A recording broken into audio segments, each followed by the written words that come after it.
Justice League Detroit Potluck and Podcast, a new monthly show chronicling the Justice League of America team from 1984 through 1987 by Jerry Conway and Chuck Patton during an era affectionately known as Justice League Detroit. featuring the first replacement Justice League, introducing new heroes Vibe, Vixen, Gypsy, Steel to mainstays Aquaman, Elongated Man, Martian Manhunter. and Zatanna. will be going issue by issue in release order as part of the Fire and Water Podcast Network. This episode, Justice League of America number 228, 229, and 230. Cover dated July through September 1984. War of the Worlds, 1984.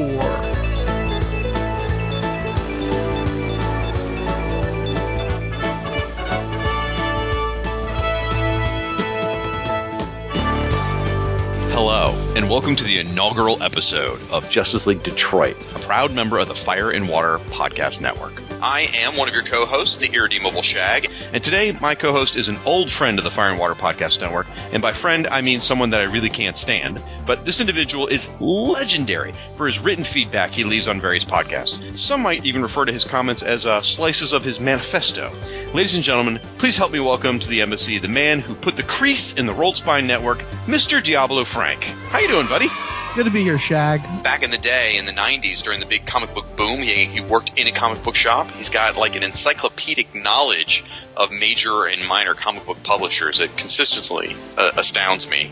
He writes six, yes, count them, 6 different comic book blogs, because apparently he can't sleep.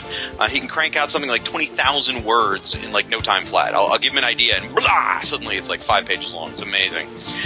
He was one of the inspirations for me personally to help to start creating the Firestorm fan site. And he's participated in a number of blogging crossovers. And he's been a huge supporter of the Fire and Water podcast and has been our most prolific commenter. So, folks, I'd like to introduce you to the man who is never afraid to speak his mind. And for you people looking for an expert in DC bloodlines, here's your man, Diabolu Frank.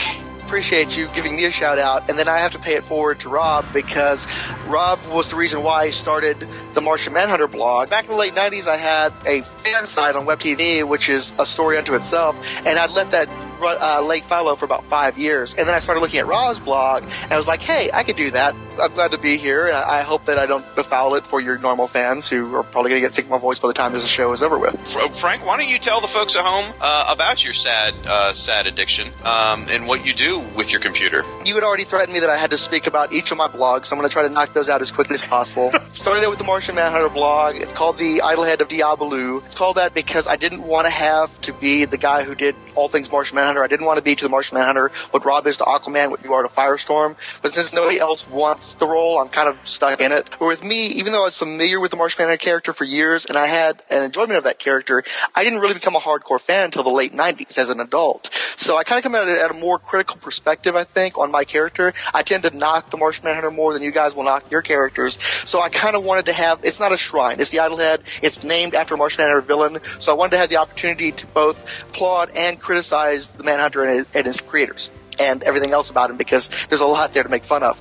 Now, the second blog that I came up with was Justice League Detroit. I did not create a Justice League Detroit blog on purpose. I have to put that out there. Even though I'm a defender of that team, I wouldn't have done that intentionally. What had happened was, because I had the Martian Manhunter site back in the late 90s, WebTV was a very limited interface with the internet, and basically I could only get 4 pages done before I'd run out of space on a website, at a web address, and I had to create a whole new site to continue.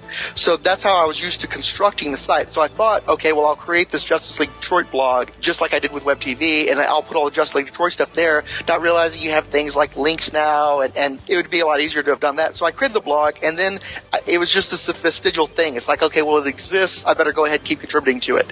And even though I really like certain characters, there are other characters that, I'm pretty sure you're a bigger fan of Vibe than I could ever possibly be. I love me some Vibe, ladies and gentlemen. That is not a joke. Yeah, I'm trying to keep it clean. So I enjoy a lot of those characters. After the Justice League Detroit blog, I had the Atom blog. That blog exists because... Just say it. It's just for Shag. Really. I'd wanted to do a crossover a couple of years ago, and I wanted the Tiny Titan blog, which I was a great fan of, to continue in some fashion. And Damien Maffei, the guy who was running that blog, had retired from blogging, so it was a way of trying to bring him back or to bring Atom fandom back. There isn't a lot of Atom fandom out there, so then I tried to add some Captain Atom fandom. So that's Power of the Atom, and it's mostly related to the Ray Palmer Atom and to Captain Atom. Diana Prince is the new Wonder Woman. It has a decent little following. I could easily do a daily Wonder Woman blog. I love that character so much, and it's a love that goes back to childhood in the way that Firestorm and Aquaman does for you guys. It's just that there's already so many Wonder Woman fans out there doing so many wonderful things, no pun intended. You don't really need me out there doing a daily Wonder Woman blog the way that you need me out there doing a Martian Manhunter blog, because, again, nobody else is going to do that. And then finally I did DC Bloodlines, in part because I had to stop myself. I had to find a way of stopping myself from creating any more DC blogs. So DC Bloodlines is the place where I stick everything else. And if I ever collapse any of the other blogs, I'll probably collapse to there.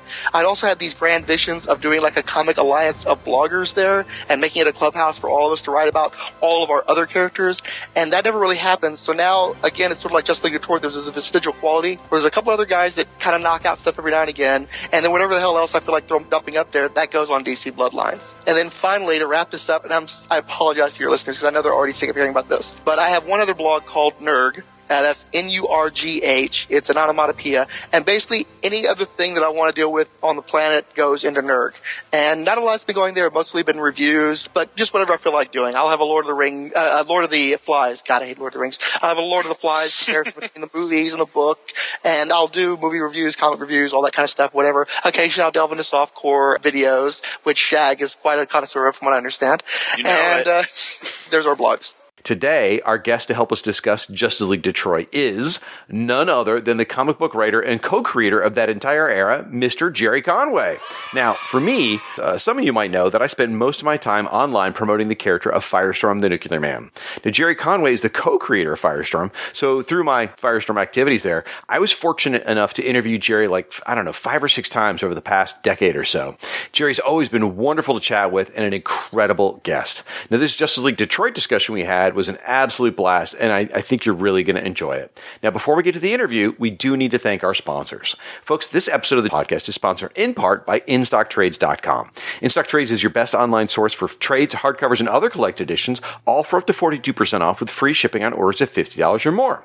Now, each episode will select a collected edition to briefly discuss from the InStock Trades library.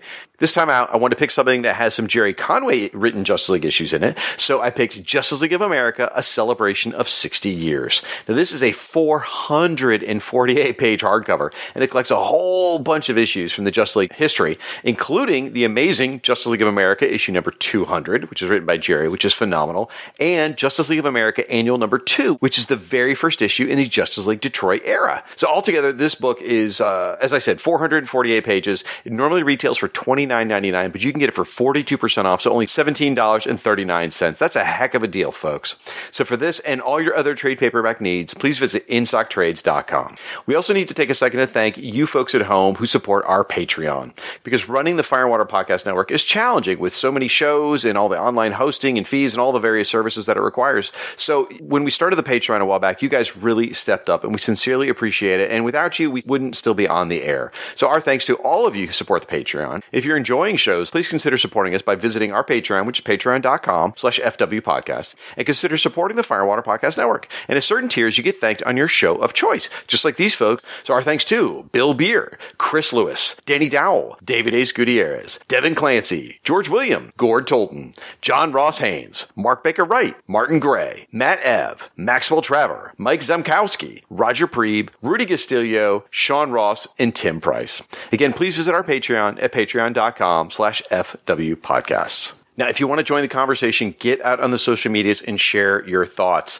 And feel free to use our hashtag FWPodcast. Also, go out to our website, which is fireandwaterpodcast.com. Leave your comments there in the show post. We'd love to hear your thoughts on the Justice League Detroit era or on this interview with Jerry. It's somewhat ironic that Jerry Conway is our first guest on the Pop Lockin' Cast. Jerry was a guest at Houston's Comicpalooza pre-COVID, before that show completely went down the tubes. The way that show's run now, they'd never invite a classic comics writer like him. I mean, it's called Comicpalooza. and yet goes out of its way to not invite anyone involved with the comic book industry. In fact, I was just at a small show this past weekend when I overheard two retailers complaining that they couldn't make any money at the show because it all went to Celebapalooza. Anyway, I don't like conducting interviews over the internet. It's stressful enough to reach out to creators I admire without fretting over getting ghosted, or getting the time zone wrong, or other technical difficulties. Once I screw up the courage to talk to someone in person, it's sink or swim. And almost everybody I've asked has said yes. Jerry Conway is one of the two guys who declined. Conway is open about his leftist politics and despair over the alt-right, co-opting the Punisher's skull like it was Pepe the Frog. Even though I share his politics, there's no way for him to know that without vetting me. He did offer to set something up over the internet, but I never followed up for the reasons I already gave. And then I proposed this podcast to you last year, when you'd scheduled but not conducted this interview. And you were rightly concerned that I'd say something disparaging of the Detroit Run that would put the kibosh on the interview. I personally love the Detroit League and stand up. I will always stand up for them. I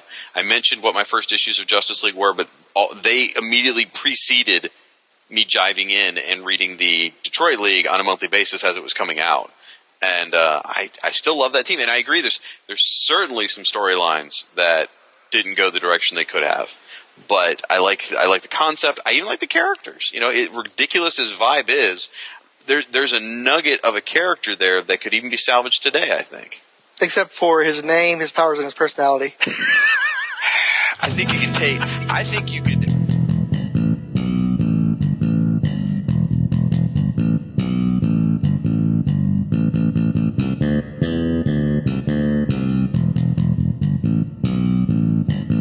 You see me walking down the street in my vest, and you be thinking that I know I'm the best, and you be wondering how I do that stuff with my hands. I'll be busting all the criminals' heads and cleaning up the streets all over Detroit. Then look out, mamacita, I'm gonna make you feel my blood.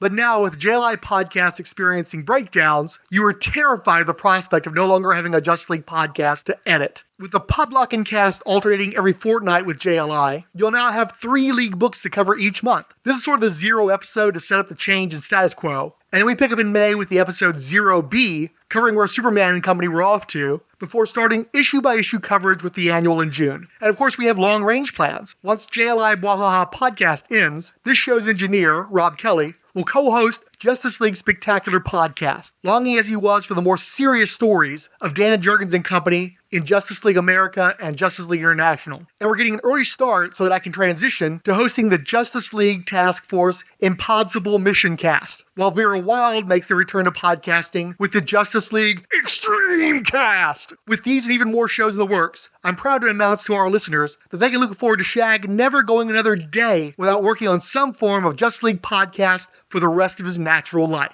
Okay, with those items out of the way, let's get down to Justice League Detroit and our discussion with Jerry Conway. In a segment I like to call Monitor Duty.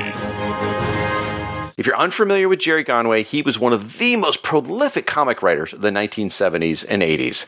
He's written a large number of big-name characters for both Marvel and DC, with significant runs on Spider-Man, Fantastic Four, Daredevil, Thor, Superman, Detective Comics, Justice League of America, and just pretty much everybody. He's probably best known for co-creating Marvel's vigilante The Punisher and scripting the death of Gwen Stacy during his long run on The Amazing Spider-Man. He's also scripted the first major modern-day intercompany crossover, Superman versus The Amazing Spider-Man, which, of course, was in the beloved Treasury format. In 1978, Jerry became the regular writer on Justice League of America. He wrote the series for about 8 years across 100 issues or so. Many of the famous Bronze Age JLA stories that you remember were written by Jerry. For his last 2 years on the book, he changed the status quo of the team, and along with artist Chuck Patton, they created the version of the team known as Justice League Detroit. Jerry left the Justice League of America series with issue 255. When he left, they brought in another writer, some guy named J.M. DeMatteis. I don't know. I've never heard of him. Anyway, this guy, J.M. DeMatteis, finished up the last 6 issues of JLA. Now, after leaving comics, Jerry went on to Hollywood with a very successful career writing and producing TV series such as Law & Order, Diagnosis Murder, Father Dowling Mysteries, and many more. So there's a lot more to know about Jerry Conway, obviously, folks, but I think I'm just going to let him speak for himself. There was a confluence between DC's desire to somehow up sales on that book to levels, similar to Teen Titans, and my own desire to come up with a new creative approach that would allow me to focus on characters and character stories rather than just, big adventures, which I was perfectly happy doing, but, was not getting the kind of response that the management wanted from the readership. So that was really the motivation.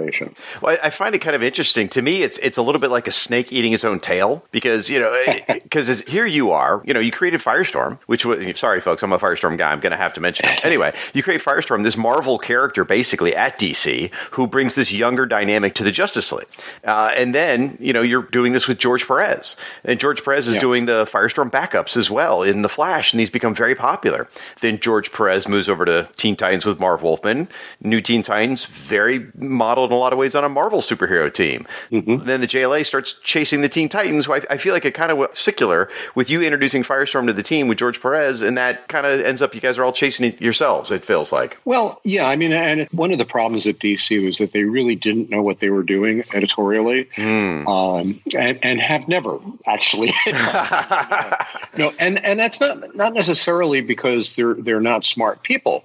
It's just that because of the way that their company is set up with a variety, even now with a variety of fiefdoms, they don't have a cohesive vision of what a good comic book should be. And Marvel has always had, since the days of Stan and Jack, a template, and a template is really important. It's something that you can use as a guide for the direction you want to move. Mm-hmm. And you can move away from that, as a conscious decision because you have the template to fall back on, or you can move towards it. But with DC, there were so many different theories. Every editor had a theory of what sold. And as a result, you had all these different directions and no template. In recent years, when Jeff Johns was the top writer at DC, I felt that they were moving towards a point where they had a template, because what Jeff was doing was something that was repeatable and was simple enough that you could point to it and say, okay, let's do stories that fit into this kind of template.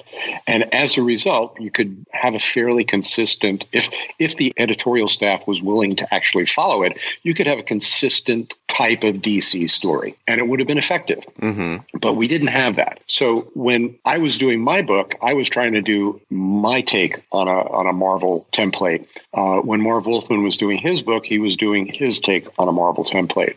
And because Marv ended up working on a book with George Perez that hit the zeitgeist, and right. It was kind of an easy zeitgeist to aim for, which was teen superheroes, because what was the most popular book in comics at that time? X-Men, which exactly. was teen superheroes. But then you have the editorial staff going, well, wait a minute, we have other teen books and they're not doing as well as this Teen Titans book. So clearly something must be wrong. But that's not the case. What the case is that you've got a perfect match between subject matter and audience interest, which is Teen Titans. And that's a unique book that you can't really replicate. It's not a template that you can then take and do all your other books in the same format. So I was faced with this, kind of round robin, as you say, this eating its own tail situation. And rather than leave the book, which I really didn't want to do, I said, hey, why don't we try to replicate that to some extent? And it'll give me the opportunity, to develop these characters that fell by the wayside, like Vixen and Steel during the DC implosion. And, create some new characters who might have their own future. Now, looking at the other characters on the Justice League Detroit team, Aquaman, Martian Manhunter, Zatanna, Elongated Man, those were the old guard that you chose. And I know you were trying to avoid using characters that had their own ongoing title, as you said. So what made you choose those 4 characters over characters such as Green Arrow or Black Canary or Red Tornado or Hawkman or Atom? Well, part of it was personal preference, you know, where characters who I wanted to write, you know. Okay. I've always been a Martian Manhunter fan.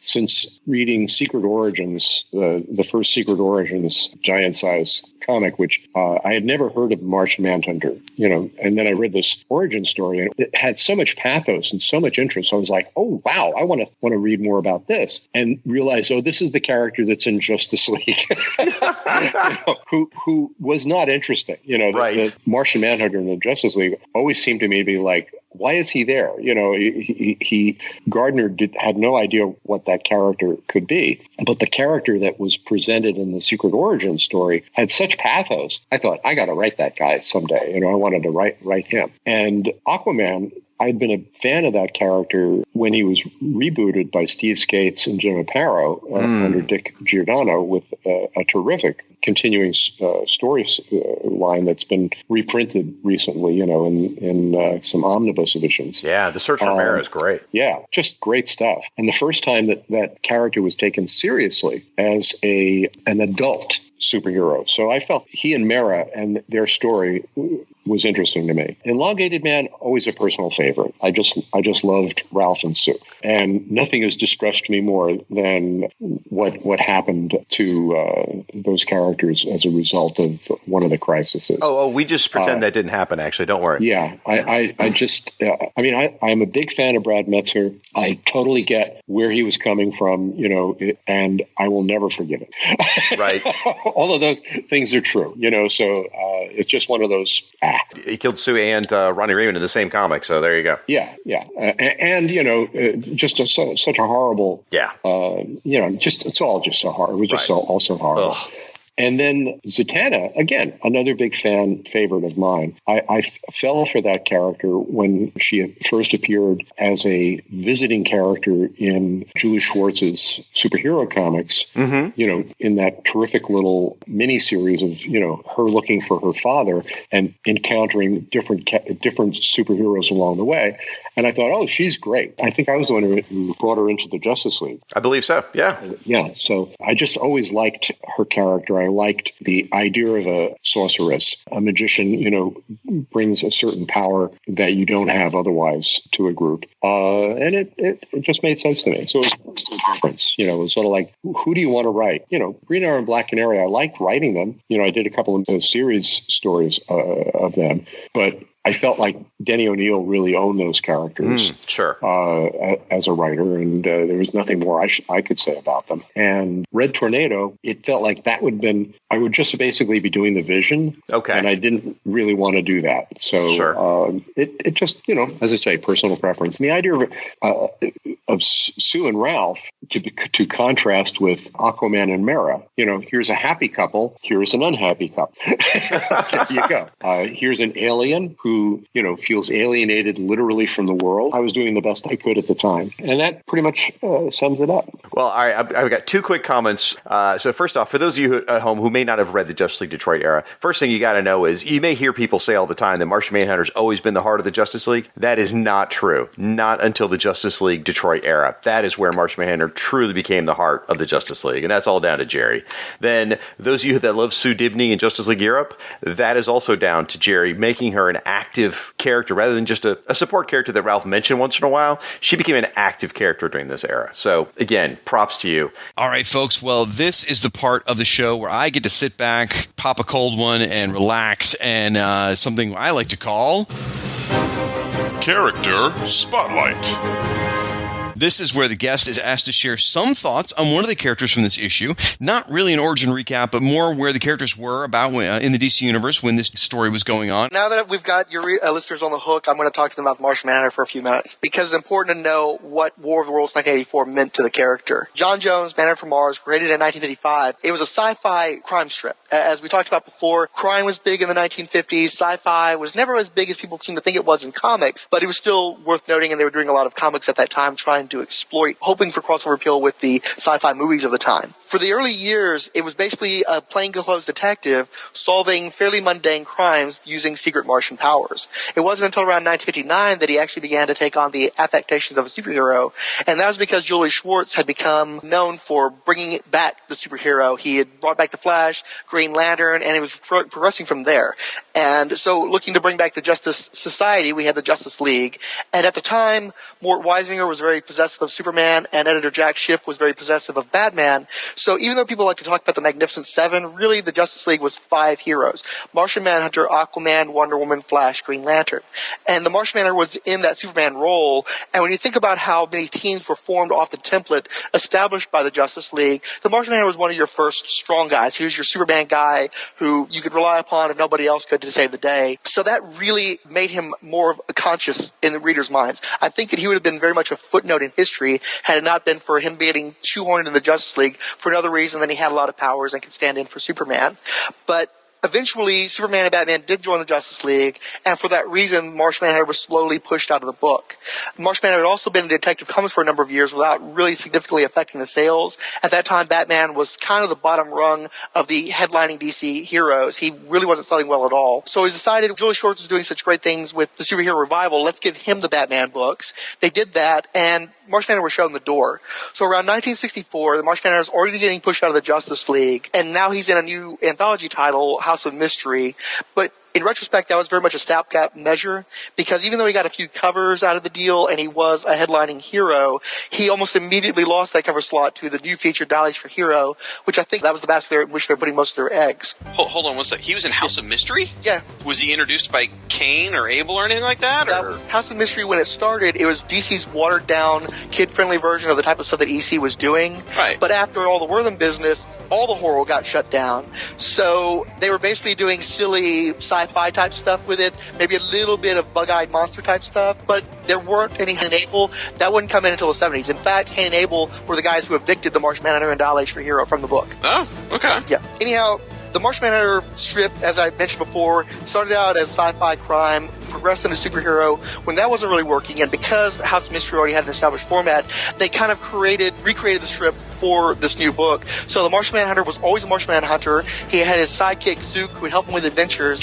and he had this device called the Diabolu Idlehead, from which I derived my blog's name. And it was basically Pandora's box. Once a month, on a full moon, it would open up, and a new monster would come out, and Zook and the Martian Manhunter would go and beat the monster, wash, winch, repeat. You know, that was the series. Well, about halfway through the series, that wasn't really working out, and Dilation already come out, and that wasn't really lighting anything on fire. So I decided, okay, instead of having these kid-friendly type stories, we'll make it a little more hard-edged. Spies are in. So Zook went away. Martian Manhunter take on a new superhero, new human identity of Marco Xavier, and he's trying to infiltrate the international crime organization called Vulture and bring down their leader, Mr. V. And the second half of the run was that material. He was Man from U.N.C.L.E. too, huh? That's amazing. Basically, well, see, that's the thing is people always think that he was a spy. He was a spy, but he wasn't like a super spy. A government agent named Mr. Steele actually asked him to infiltrate the organization. But the organization, it was just like a mafia. It was an international mafia. There wasn't witch hat gadgets. Actually, I'm full of it. It was a spy agency. They just didn't have an acronym. Everybody thinks it's V.U. so forth. No, it's just Vulture. That's awesome. So none of these format changes had worked out very well. So by 68, they kind of gave up on it. The Comic Code Authority had loosened its restrictions on horror material. So Jack Schiff was quietly retired from DC as a whole. House of Mystery was taken over by Joe Orlando. That's when Cain and Abel and all the more serious horror stuff came in. All that great Neil Adams stuff and so forth. And Dial for Hero and John Jones were shown the door. Meanwhile, John Jones was no longer showing up in Justice League either, because you had Superman. Why do you need this guy, Martian Manhunter? Especially because, for some reason, Gardner Fox fixated on one power. The Martian Manhunter had super wind. He would just blow everything down or out. Wait, let's go back to Super Wind. I like that description. Like, yeah, no, a bunch of beings before each adventure. All right, hold on. Wait, I have to pause the show and say, I think anyone who's listening to this, raise your hand if you just want us to skip Jalen entirely and just have Frank talk about The ridiculous history of the Martian Manhunter. Oh, that's hours. We don't have time for that. That's a multi-installment serial. I gotta say, I'm not feeling so bad about all the changes Firestorm's going through over the format changes over the years now. I always thought he took it pretty hard on the chin, but man, he's an amateur. Okay. Whew. Deep breath. Okay. Yeah, So what was interesting about all of these changes that Martian Manhunter had gone through is his original co-creator Joe Samachson had left within the first few months of the strip, but new writer Jack Miller and the original artist Joe Serta did the strip for 13 years, almost 13 years straight, discounting the part that Samachson had done. So you have the same creative team, and they're not necessarily the most adept or commercially sound creative team. So they never changed the creative team, but they changed the format over and over and over again, and nothing worked. And nobody ever thought, well, maybe, I don't know if they just wanted to. It was talking about the George Tuska thing. Maybe it was just a matter of giving these guys work. Maybe the Martian Manhunter's entire career comes down to helping Jack Miller and Joe Serta pay the rent every month. Yeah, I kind of wonder about that.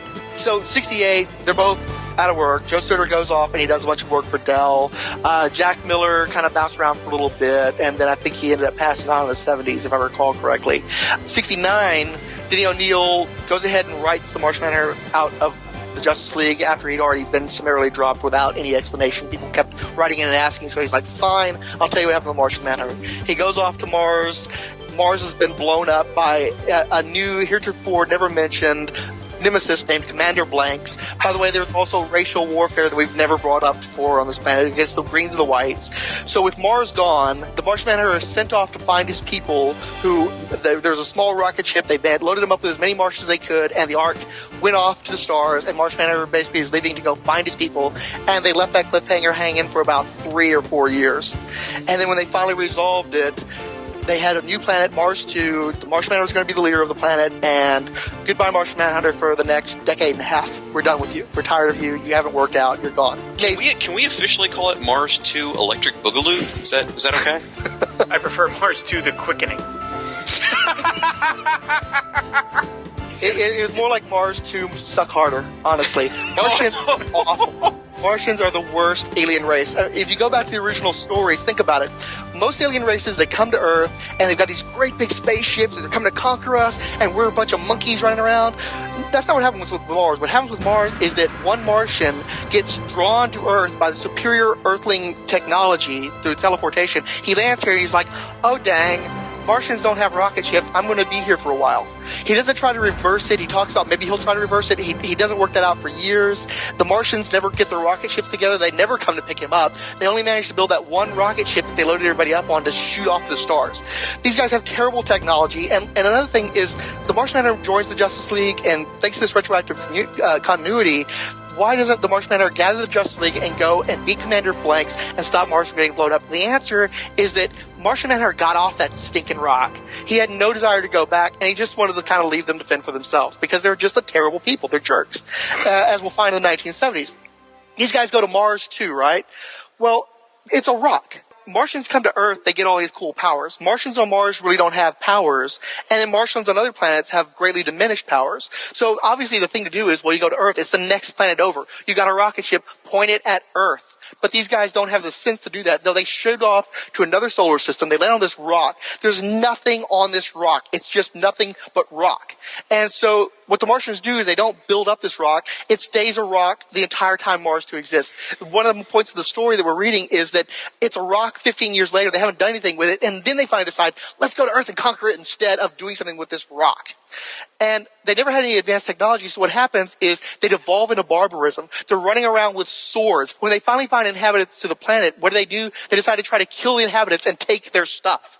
One of the problems I have with the story arc is, where did these guys get the ships? They had one ship. They couldn't build anything.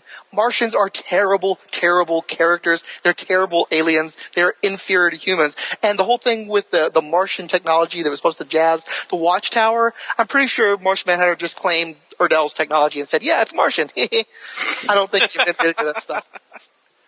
So yeah, they're a completely bogus race. Are you on the verge of like hyperventilating or something? I don't think you breathed through that whole thing, brother. So anyhow, getting back onto the point though. Okay, What was this show about? What are we talking about? I think we were talking about Green Arrow or something. I don't know. Okay. Okay. Throughout the 1970s, the Martian Manhunter made only a handful of appearances. You could probably count them on your fingers, maybe a few toes. And each time he made an appearance, there were certain consistencies. One is that he would usually be disoriented in some way because he just had his ass handed to him. So he shows up and he wanders around and some other hero finds him and he's like, oh, help me, other heroes. And so the other heroes would go and they'd beat the guy who beat up the Martian Manhunter, and the Martian Manhunter would say thank you and then go back to misleading the Martian people on Mars too. He couldn't solve any of his own problems. He was consistently mentally unbalanced, physically weakened usually. You know, even in the start of this story arc, what happens is he lands and he's supposed to be, you know, starving and he hasn't slept for days, and that's why he's running around and hitting everybody. So that's very consistent with what he done throughout the 1970s. He runs up to guys and he says, hey, help me, and then they help him, and then the heroes go away because they've got better things to do than hang out on Mars too, unlike John Jones. He had that serial in 1977. All he did was running around, hit other superheroes, and in the end you find out that he'd been misled by one of his fellow Martians. So he's just a jerk. He's a jerk and he's a Nimrod, and that's where we pick up with him in the 1980s. One of the reasons why I'm telling you guys all this, and I'm sorry for belaboring the point, but there were two writers that would have potentially saved Martian Manhunter from becoming, once again, a footnote in comic book history. One of those writers is Jerry Conway. Woo! There we go, getting in there. In 1984, they were planning a miniseries that was going to feature the Martian Manhunter as a supporting character. They were going to come up with a new, younger, leaner Martian who was going to have his own series. John was just going to be a supporting player, and they were going to play with a lot of the continuity that had been established by Denny O'Neil and other writers from the 60s through the 70s, all that bad material that I just talked about. Well, Jerry Conway, in the midst of that miniseries, decided, well, you know what, I want to use the Martian Manhunter for some stuff. So he basically blocked the use of the Martians for this specific story arc, and that's what prevented Jim, son of Saturn, from being Jim, son of Mars, and Martian Manhunter being consigned to being a supporting character in Jim's book. Oh, wow. I had no idea. Indeed. And actually, it's funny because there are only two people that know anything about Martian continuity besides me, apparently. Jerry Conway and Greg Potter, the writer of the Jim miniseries, and all that stuff ends up in the Jim miniseries, and it's not necessarily great material. It's an extremely depressing, jacked up series with another weak protagonist. So I don't think that series would have helped the Martian Manhunter's case any. So to a large degree, Jerry Conway saved him from the fate that would have been Jim, son of Saturn, or Jim, son of Mars, I should say. Now, what you've got in this book is he actually goes to the trouble of reading those older Denny O'Neil stories. The Marshal, the main villain of this piece, is kind of a reconfiguration of Commander Blanks. He's definitely a callback to that character. Beljuz, who had appeared in one story, goes from being a one-story villainess to a supporting character and giving validity to those stories. Plus, I think Beljuz is hot, and I just wish they hadn't tried to color her like Jarella in this story, because she's actually got this really lovely lavender hair. It's just an extremely important story for John Jones, and it's all because of Jerry Conway, because if you open each of these issues, most of the issues start with a Superpowers ad in the inside front cover. And how many people do you know who became familiar with the Martian Manhunter through the Superpowers toy? And the only reason he got that toy is by joining the Justice League around this time period. That would have happened otherwise. So right there, that in and of itself, there's your gateway to Martian Manhunter fandom from the 80s onward. Wow. I think saying Martian Manhunter fandom, though, implies I know, more than two guys. So I don't know that that's really fair. Yeah, but anyway. It's true. This is true, you speak. Okay, now that I've bored everybody, let's get to the issue at hand. I found all that fascinating, personally.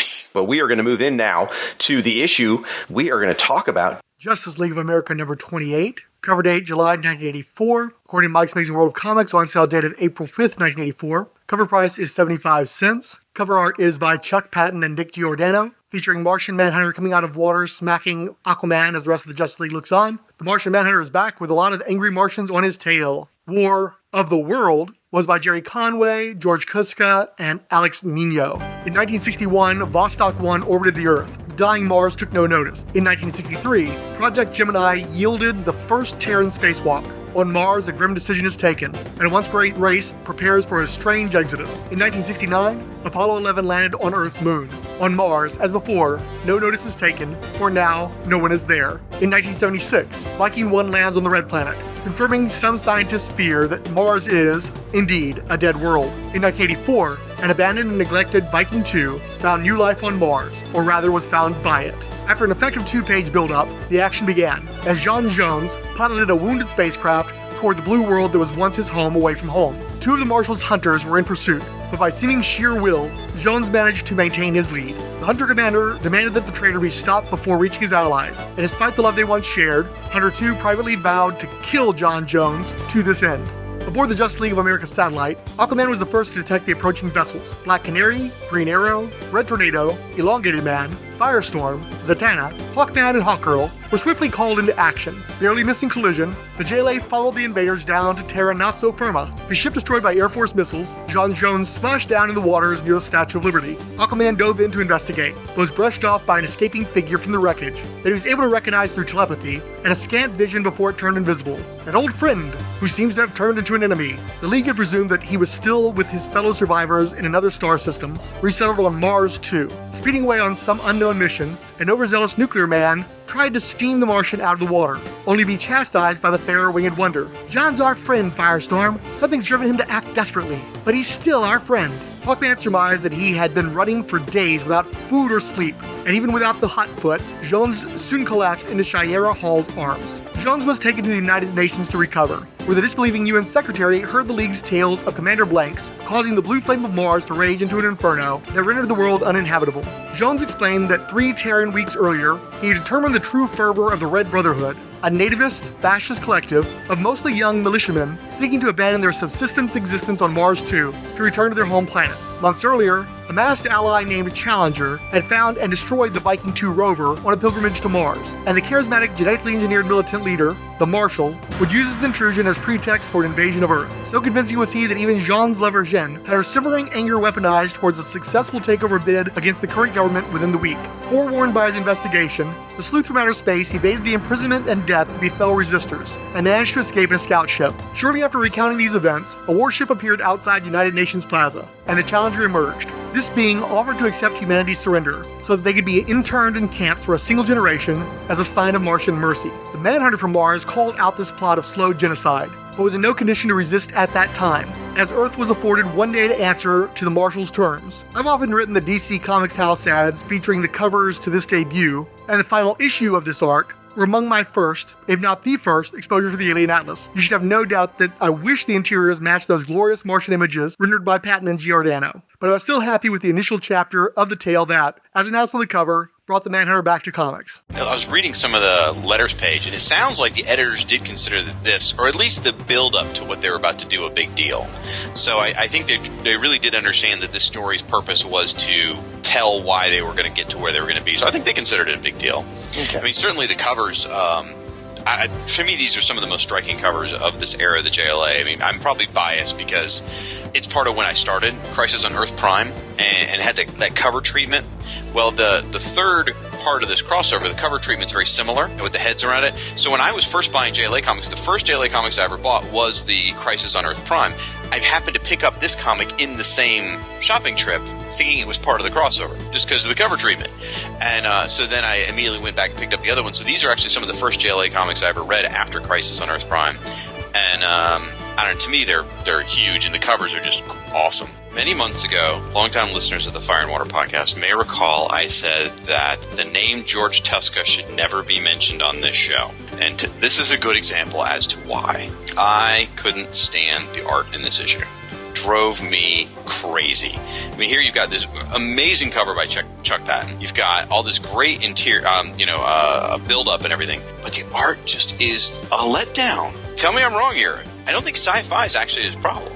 Because if you look at the first 2 pages of this astronaut landing on the moon, and you look at like the space shuttle entering the atmosphere and the planes and stuff, he can actually draw that kind of stuff really good. It's the superhero spandex world that he seems to really struggle with. I was going to say, between this and the other George Tuska issue that always sticks out in my mind is another superhero comic that was a disappointment. It was one of the early issues in the Firestorm Blue Devil crossover in '86, which was a big thing for me. I was so excited because I love this character so much. And I opened the comic, and it was George Tuska. So it's I have a special resentment for him. All right, folks. We're going to go ahead and jump right into Justice League of America, number 229, cover dated August 1984. We've got a gorgeous cover of the JLA who have had their butts handed to them, basically. On the satellite, there's this yellow-clad armored being yelling, "The war begins now!" And he is thoroughly trumps Aquaman, Black Canary, Green Arrow, Zatanna, Elongated Man, and Firestorm. Open this sucker up, and inside you get Jerry Conway on scripts, Alan Kupperberg on pencils, and Pablo Marcos on inks. This is a combination that I'm really happy with. I'll talk about in a little bit. Probably more sore about being manhandled on the Martian Marvel's previous visit to Earth during his JLA tenure than because of legitimate concerns, Firestorm let J'onn J'onzz know that he would be keeping an eye on him in the event of a double cross. If you believe that, we have nothing more to say. The Martian invaders had destroyed most of a space shuttle orbiting the planet, and the pair of heroes were dispatched to address the remains. Too weak to control the nose cone where 3 surviving astronauts hid, the nuclear man cursed the Martian for imperiling them, but managed to salvage the attempt with his matter restructuring abilities. Upon return, Firestorm was still finger-pointing, and Zatanna chastised him for it. The Thanagorians vowed to stand by Earth until the end. And when the military police showed up to round up all ETs, Firestorm's defense showed that his prejudice didn't extend past Jones. Then President Ronald Reagan apologized to Aquaman for the incident and explained that world leaders were intent on pushing back against the Martians. Both men bemoaned the unexplained absence of Green Lantern, The Flash, Wonder Woman, and Superman, a too common recent trend. Elongated Man reported that one silver lining was that he was seeing people around the world unite as one against the extraterrestrial threat.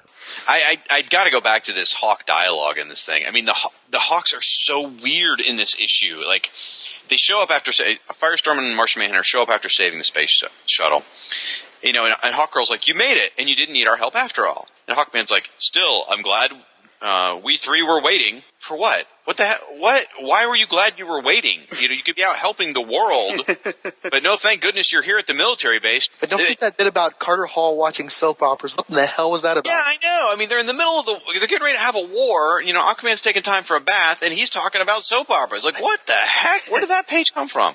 Now, more importantly, let's get back to how hot Zatanna was. Seriously, like this page here, page 8. I mean, she is just smoking, and maybe it's because she looks here just like she did when she would appear in the Blue Devil issues. Maybe that's part of where. Yes. Oh man, that 2-parter early in the first year. Like, she's 4 and 5. I've had a crush on her ever since then. Mm-hmm. Now, those, interestingly enough, those were drawn by Paris Cullins, not Alan Kupperberg. But I mean, it's all right there. Mm-hmm. And she has visible loins. I'm sure that had a lot to do with a prepubescent mind focusing in on that particular character. She's got my attention, even if she is wearing a bug in her head. Anyways, but the Hawks' ridiculous dialogue continues. They're just going on like, we're guests on this world, but we want you to know we'll be here by your side till the end. We'll fight and we'll win. I realize that's sort of a setup later to remind us they're aliens. Aboard his warship, the Marshal expressed his confidence to his lover and confidant, Belle Juz, in her first appearance in a dozen years, and second overall. She expressed doubts that the Marshal should have slain Jones already, and whether his bravado masked insecurity. When the UN Secretary announced the world's rejection of the Marshal's terms of surrender via satellite television broadcast, the furious fascist admitted as much. The overall resistance was not a concern so much as the rival in their midst. "I had to send my personal guard after him, because too many of our warriors are still loyal to Jones' mystique. You know the man, Belle Juz. You recognize his charisma." Indeed, she feared her own betrayal of the Martian people would eventually be uncovered by the sleuth from outer space, taking on the Marshal and encouraging his coup as a means of protecting herself, even if it meant worlds at war. The Martian strike was swift and unprecedented. They had somehow managed to accumulate hundreds, if not thousands, of interstellar attack craft with invisibility, allowing them to ambush the Hawks' Thanagorian star cruiser, the JLA satellite, and numerous key cities around the world simultaneously. Terrestrial weapons were useless, and the League's base was left shattered. Challenger, in golden battle armor, boarded the remains in search of survivors. There were in fact no casualties, and though the robotic Challenger battered Aquaman, he was taken out by a single wall smasher arrow. Well, I'm sorry, he treats Aquaman like a chump.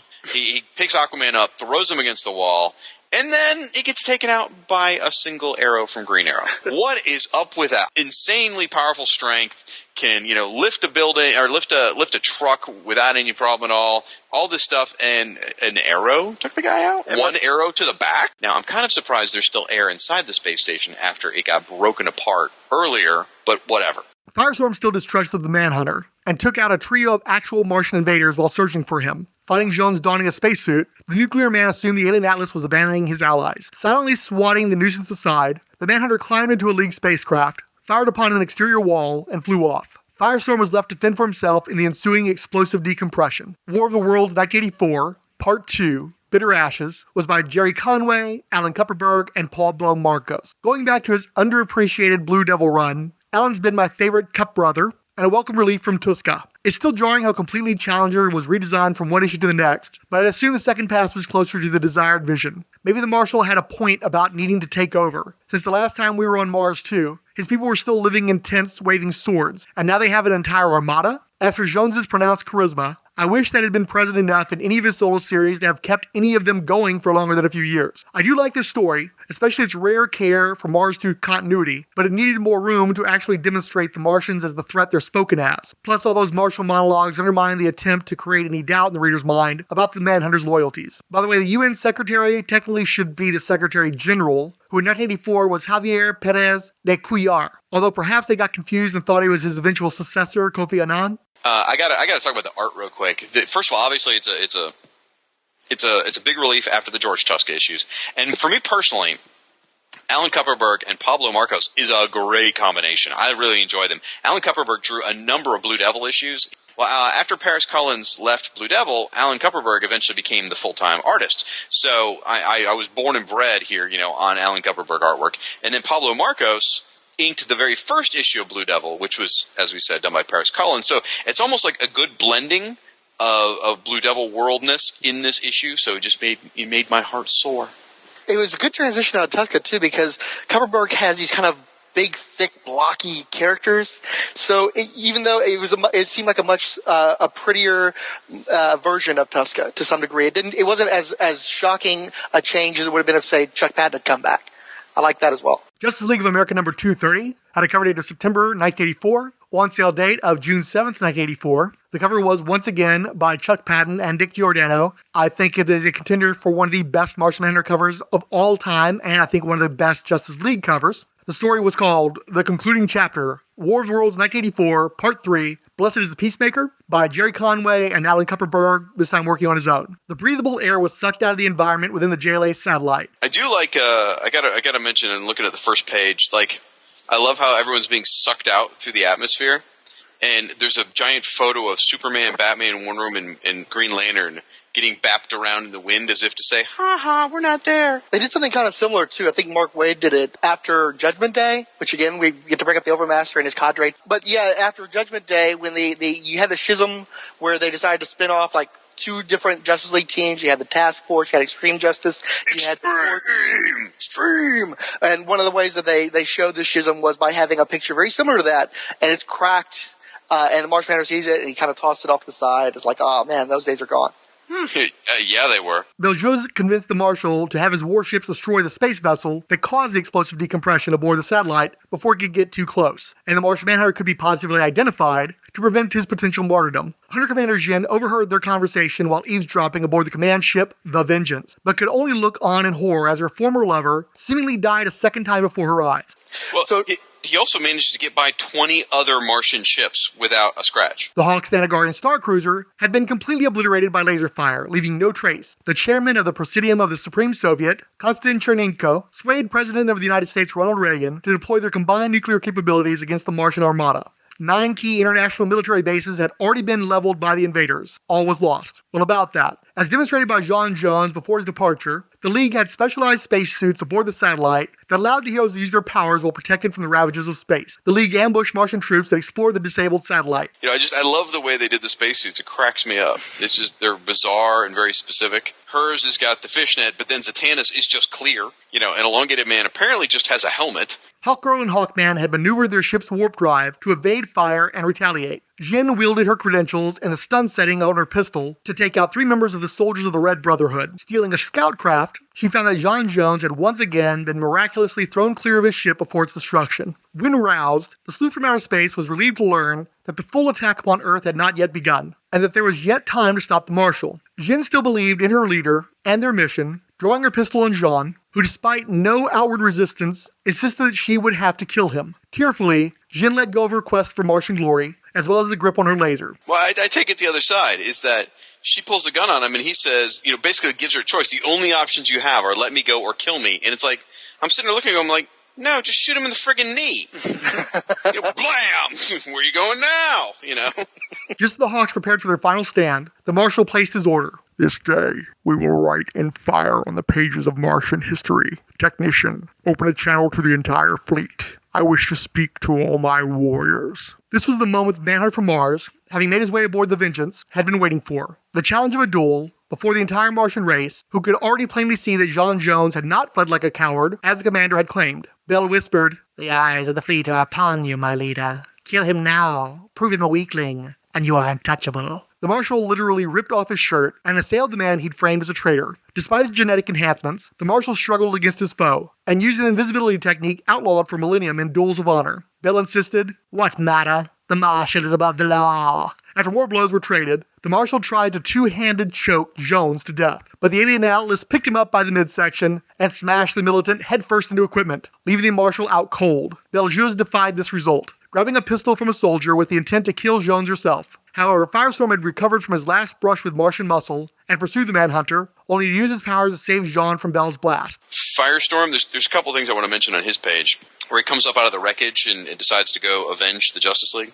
The first thing is, you see the wreck, and a screw drops down. There's a very purposeful panel of this one screw dropping down. And I gotta wonder if there's somebody's got a screw loose joke in there somewhere that we weren't quite getting, because I really feel like there's something there. There's something there. I can't place it. But I love seeing Professor Stein. You don't see him enough in these JLA issues, so that was very exciting for me.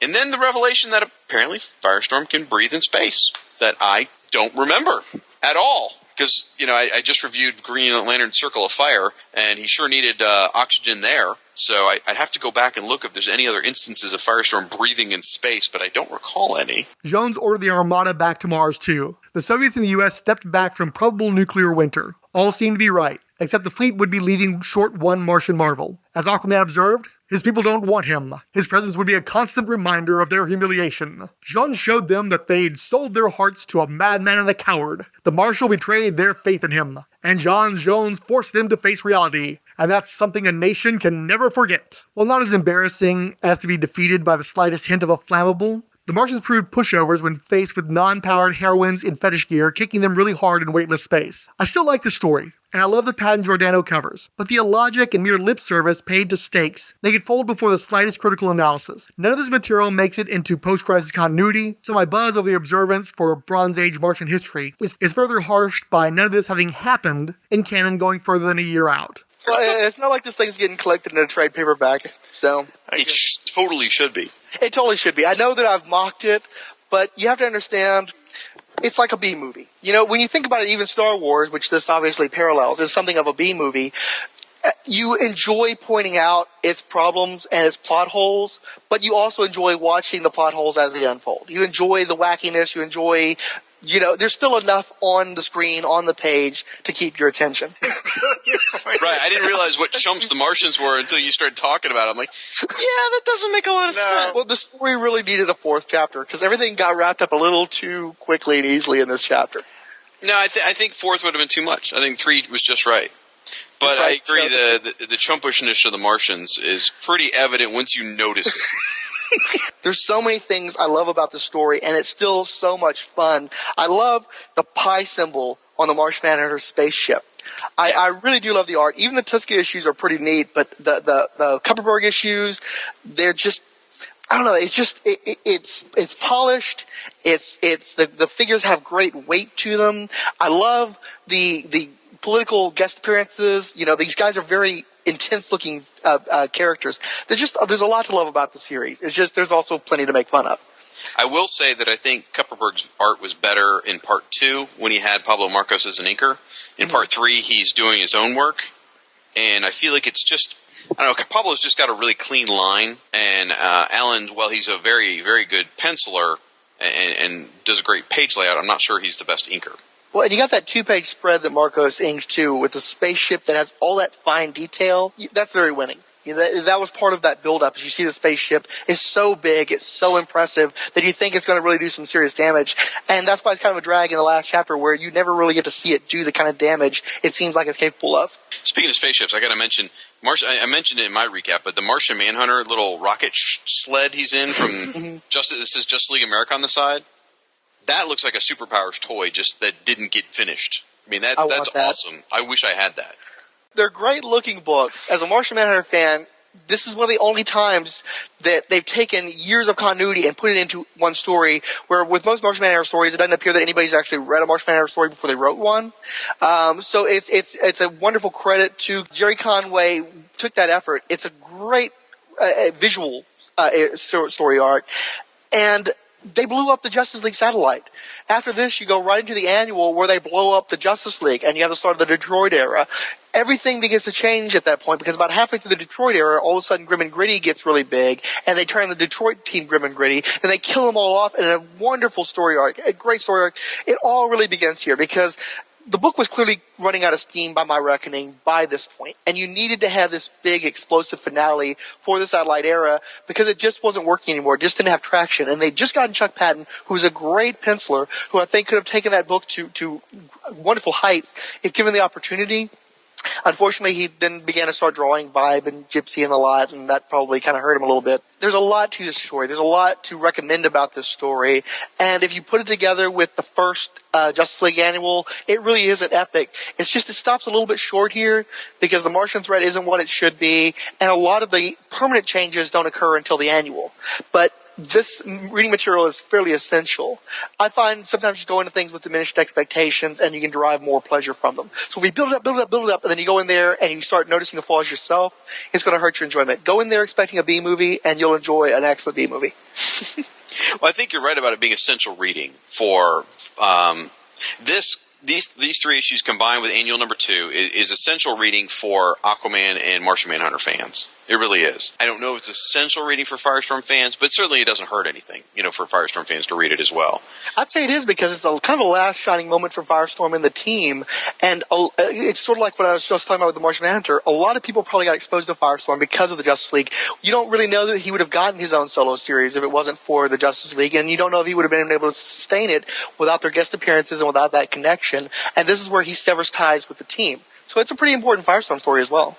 And it shows Aquaman take a big old crap on Firestorm's happiness. So it's true. So, now the biggest thing missing from this 3-parter, and you got to back me up here, is the hair pulling, cat scratching slap fight between Jen and Betelgeuse. I mean, I kept going. I was reading. I'm like, where is that? Why did I miss it? I go back. I'm like, no, they don't fight. It makes no sense. And it's worth pointing out that neither of those characters have ever appeared anywhere ever again.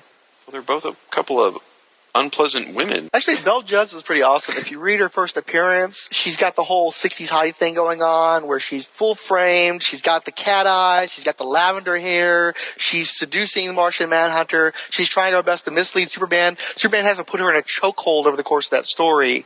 So she's actually pretty awesome. If you've read that story, which, again, it gets referenced. There's a reference to an Martian Manhunter story in a comic book. Just that alone makes it a touchstone for Martian Manhunter fans because, again, somebody had read a story before writing one. Betelgeuse is pretty awesome. I'd love to see more stuff done with her. I've actually gotten a really nice commission of her by Brian Denham last year, but I don't think anybody in the comics is going to use her anytime soon. But this does mark the end of the Satellite League, essentially, even though it officially happens in the annual, and then there's the follow-up 2 issues here issue or 2 by Busick. This really is the grand finale, though, for the Satellite era. Well, I get to read your feedback in a segment called Justice Log.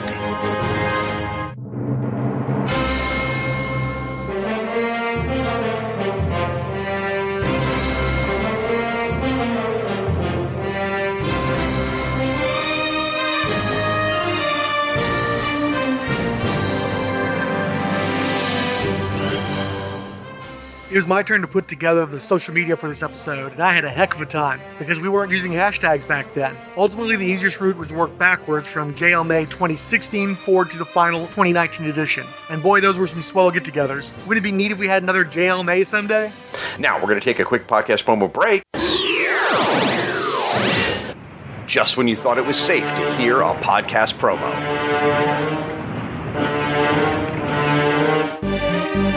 JL May do brave and bold do comic books do JL May. JL May do do do do do do. Brave and the Bold do do do do do do. Comic books do do do do do do. JL May. JL May do do do do do. Brave and the Bold do do do do do. Comic books do do do do do do. JL May. JL May do do do do. Brave and the Bold do do do do do. Comic books do do do do do. JL May. The annual podcast crossover event celebrating the Justice League is back. And we're covering the 2007 Brave and the Bold series that started with Mark Waid and George freaking Perez and ended with J. Michael Straczynski. Throughout the month of May, participating podcasts will release special episodes on issues in the run. It all kicks off in the Overlooked Dark Knight podcast. Follow the event on social media using the hashtag JLMay2023. Coming this May. JL May do do do do do do. Brave and the Bold do do do do do do. Comic books do do do do do do. Mephisto. Hey! That it? Is that what you want? Things I do for this show.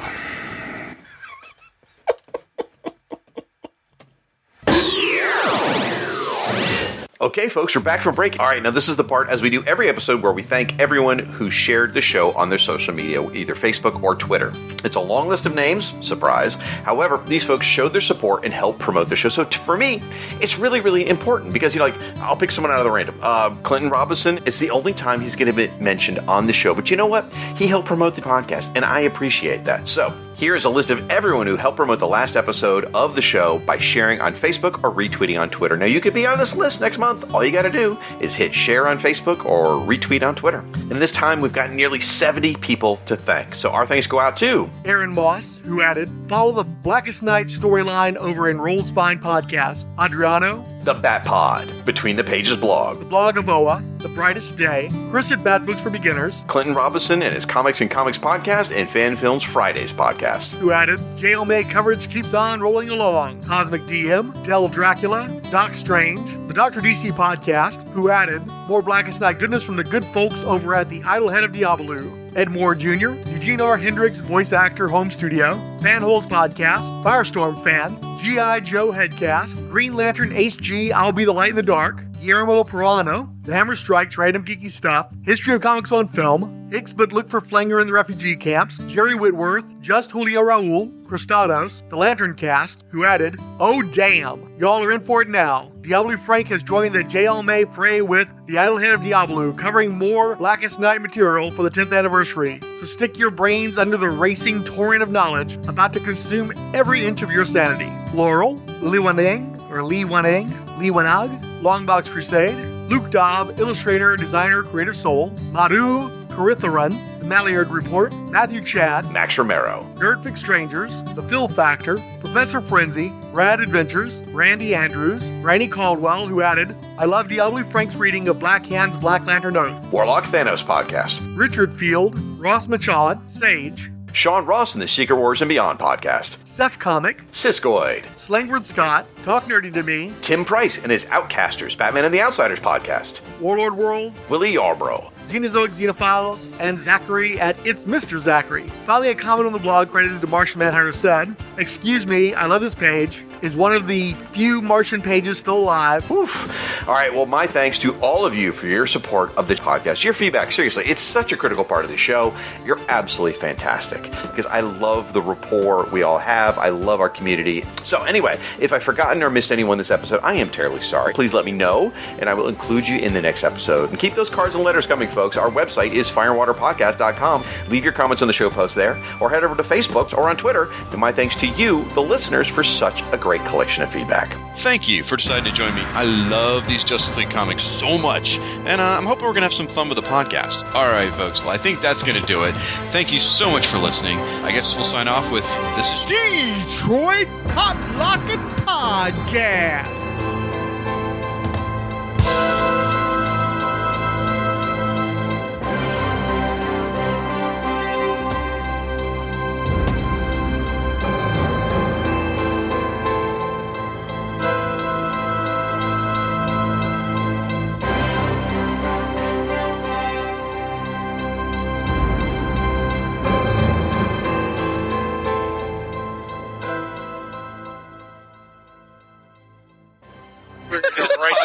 It's over.